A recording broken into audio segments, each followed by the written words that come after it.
waxaan ku suganahay xafiiska wasiirka wasaaradda dhalinyarada iyo isboortiga xildhibaan maxamed bare maxamuud dhawaan dabcan waxaa qabsatay gaar ahaan xalay baraha bulshada arrin si weyn loo hadalhayo oo ku aadan ciyaartoyda xulka qaranka Soomaaliya oo ciyaar saaxiibtinimo ku ciyaarayay ee magaalada Muqdisho waxay la balansanayeen kooxda kubadda cagta ee dabcan la yiraahdo FC Elman wasiirka hadda ayuu dalka dib ugu soo laabtay waxaana arintaasi markiiba ay tahay mid wasiirka uu ka hadli doono bal soo xildhibaan maxamed bare arintan aad baa u wareegaysaa baraha bulshada sidoo dhacay bismillaahir rahmaanir rahiim marka la aadaan kaga madcilna bahda warbaahinta qaranka ee SNTV runtii horta anay dalka waa ka maqnaa waxa uu waagi ugu bariyay ayadoo xalay inta clip la ii soo diray leeyahay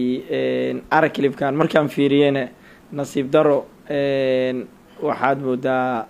tababarihii xulka qaranka ee 17 jirada in macnaha uu leeyahay wasiirka garoon oo diidkan laakiin arintaas markii loo laabta sida saxda ay tahay ama waaqic saxda ah ileen dadka marhabaabinta social media waayadan waa iska batay social media wuxuu noqday waayadan meel ninkii rabo inuu dad jaah wareeri ama marhabaabiyabo ama si yaro fursadeysan qofka looga faa'iideysto ama views wax lagu raadsado wasaaraddu waxyaalaha aan ka qabanay intaan joogno waxay ahayd inaan reform ku sameynay garoomada oo maxay toole xiriirada madaxa banaan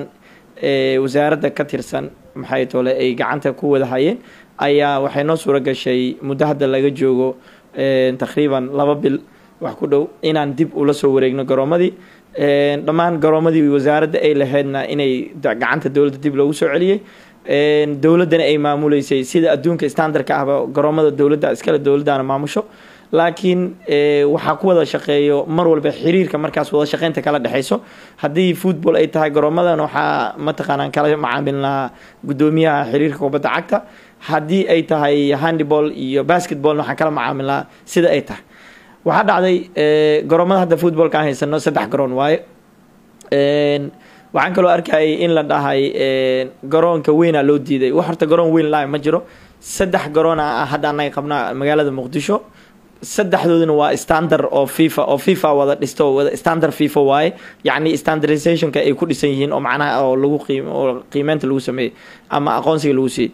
garoonka jaamacadaha garoonka engineeriso iyo garoonka stadium Muqdisho laakiin waxay kala weyn filliga banooniga lagu dheelo ma kala weyno same standard waaye saddexdood isku cabir waaye standard FIFA waaye laakiin waxay ku kala weyn yihiin tarabuunka ama taageerayaasha halka ay fariistaan jaamacadaha yar waxa ku xigo engineeriso waxa ugu weyn tuulada ciyaaraha oo garoonka ugu weyn ah nasiib daro garoonka markaan maamul u sameynay waxaan u sameynay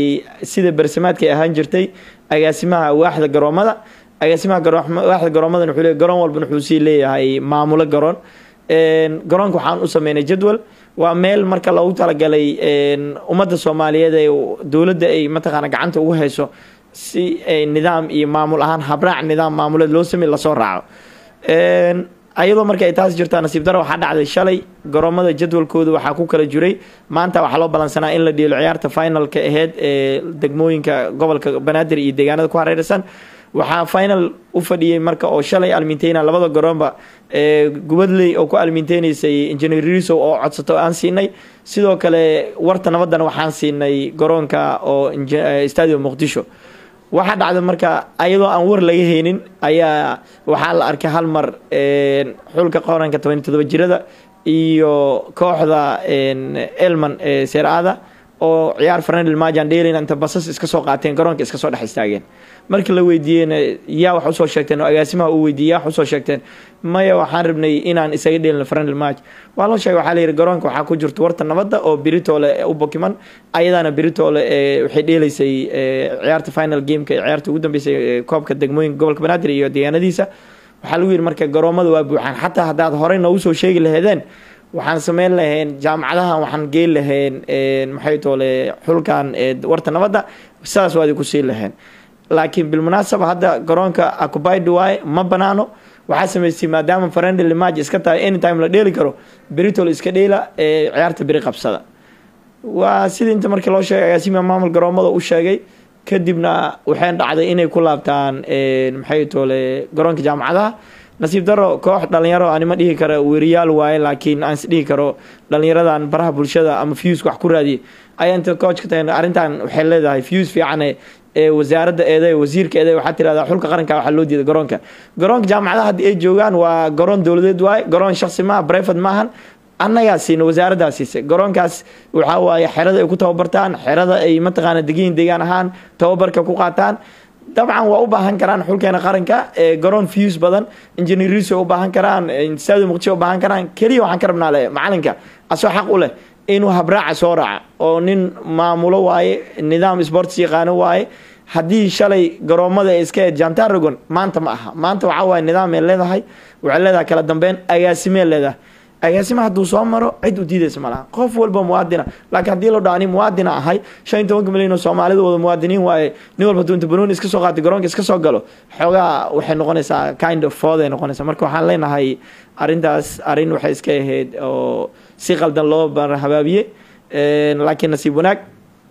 gudoomiyaha xiriirka kubadda cagta Soomaaliyeed oo dalka dibadiisa ku maqnaayo shalay ku soo laabtay waan wada hadalnay markaan wada hadalnana runtii aad oo arintaas uga garaabay wuxuuna noo sheegay inuu ahayd qalad farsamo dhacay asaga uusan waxna ka ogeen marka qaladkaas farsamo dhacayna in la saxo ayaan ka wada hadalnay dib dambana u salaaman marka arintaas intaas ku ekeedeed laakiin waxa la leeyahay xul qarna loo diiday ma jiro xul qaran iska dhaafay qof shacab muwaadin ama naadiyada caadiga ah wadanka Soomaaliya dheel ama kuwa Soomaaliya dheelo xaq u leeyahay garoomada waxay u shaqeeyaan ama dawladda ay u hayso waxa waaye dadka muwaadiniinta laakiin kaliya waxaan rabnaa habraaca maamul ee nidaamka agaasimaha garoonka la soo maro la weydiisto markuu banaan yahay sida adduunka garoomada u shaqeeyaan annaga hadii ay mataqaana sida adduunka u shaqeeyaan si ka duwan loogu macaamilay wax khidmad lagu ma qaado hadda degmooyinka tababaranay waa la weydii karaa degmo lacag laga qaado ma jirin si free ah mataqaana dawladda ugu tabarracday ay mataqaana ugu dhiirigelinaysa dhalinyarada Soomaaliyeed iyo bahda sports marka wax intaas ku koobanay ahayd waa ka xumahay marka in marxabaabin laga dhigo iyo si qaldan wax lagu raadsado aad u mahadsantiin